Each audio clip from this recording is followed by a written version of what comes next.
You're on the Buffalo Power Play. Power Play is the show that interviews all of your favorite Buffalo Sabre players.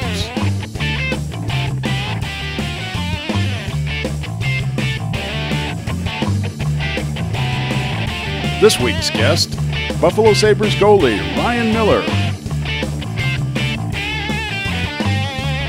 And now, your host, Jeremy White.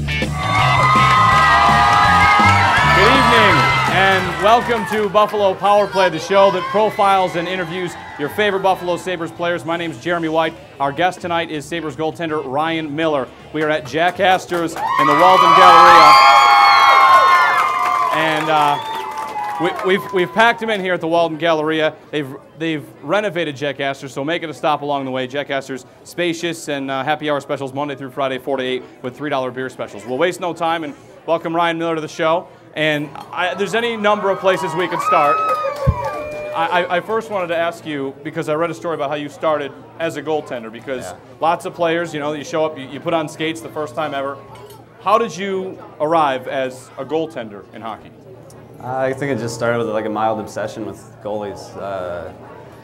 I was growing up watching Michigan State hockey and just kind of fixated on the goalie. And my family ended up moving to California for my dad's work. He was in the software industry, and so we're out there playing hockey. And we had a decent team. My dad kind of recruited all the good athletes around to play, and our goalie just would put the pads on backwards. And I had this. He just didn't have a commitment to being a goalie. He just kind of wanted to be part of the group, and that's where he kind of fit in. And I had this kind of mild obsession that kind of turned into, we get scored on. I really want to be a part of the play, and I just kind of had a sit-down strike. Oh, here we go, yo, it's a Nick show. Taking the bills all the way to the Super Bowl. Oh, here we go, yo, it's a Nick show. Taking the bills all the way to the Super Bowl. Watch out for the quickness, hit you with the viciousness. So here we go, Nate Clemens Show. With the number deuce, when he hits you, knock your boots loose. Now all you receivers out there, better get a thicker headwear, or you're gonna get a fierce whipping from the sickest player in the second day. Oh, here we go, yo, it's a Nick show. Taking the bills all the way to the Super Bowl. Oh, here we go, yo, it's a Nick show. Taking the bills all the way to the Super Bowl. It's the Nate Clemens Show, brought to you by Diamond Cutters of Western New York.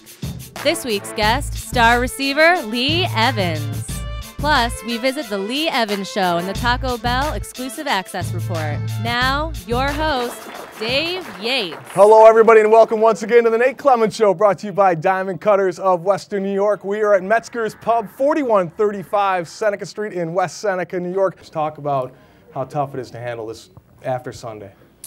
It's very tough. It was very emotional. It was a very emotional game. We made a lot of plays. They made a lot of plays. It was back and forth, kind of like a heavyweight fight.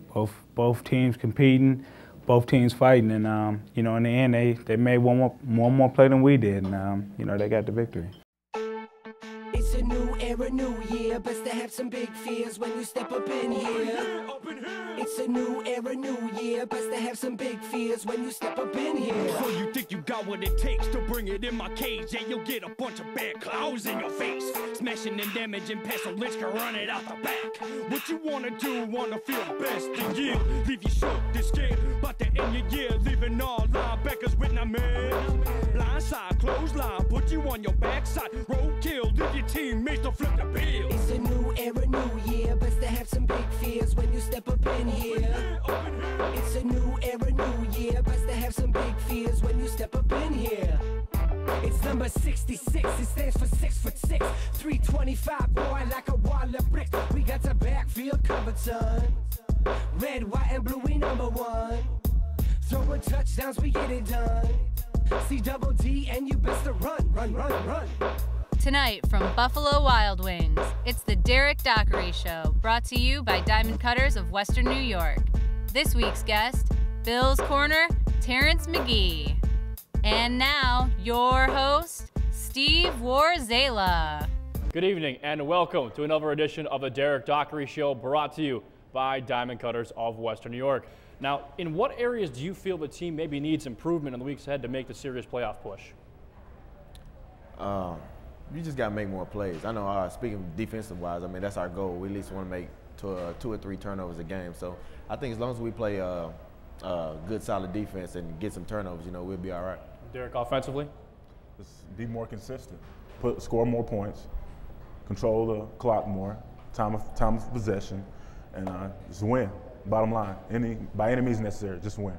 Certainly enough. Now, Terrence, everyone knows that you're a solid cornerback in the NFL, but you're also known for another major aspect, and that's returning kicks. Now, do you have a memorable kick in your mind that you like to think about?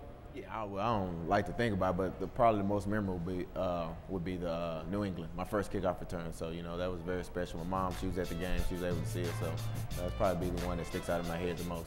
Certainly enough. Well, don't go anywhere, folks. We got plenty more coming up with the Derek Dockery Show in a moment. When we come back, the locker room segment here on the Derek Dockery Show.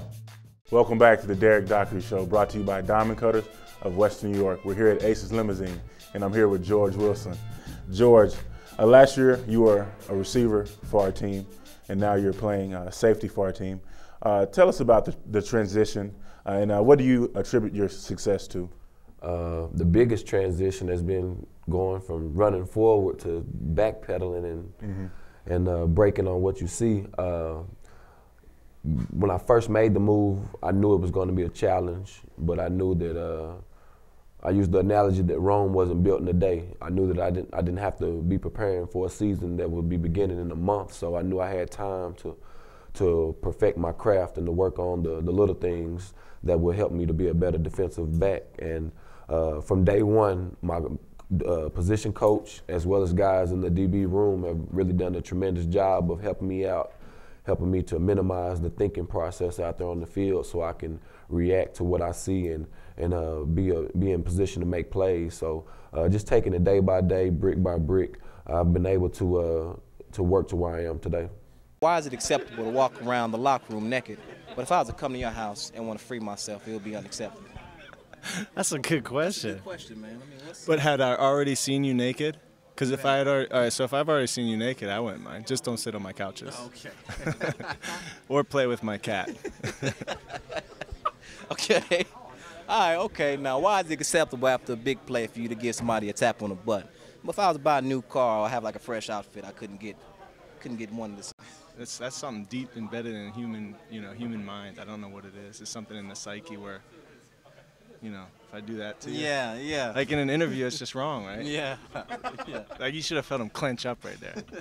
So what Hard as a rock, though. I'm here with Anthony Hargrove. I think, slapping the butt cheek is something we should do in every aspect of our life. Oh, okay. When a good worker has a good production play, good job, baby. Okay, there we go. Perfect. You got, you done did your income statements for the month, Yeah. Good job, baby. Way to get that, papers in, way to get the coffee, Okay. Oh, there we go. Slap on the butt. Okay, I think now. a slap on the butt goes a long ways in life, I don't think enough butts is slapped today. Oh, okay. Now, why is it acceptable for us as football players to, take a shower and be naked around the locker room? But if we would see a member of the media in the shower next to us asking for our soap, it would be deemed as unacceptable. I got some questions for you when I get out. Don't go anywhere. Plenty more coming up in a moment on the Derek Dockery Show.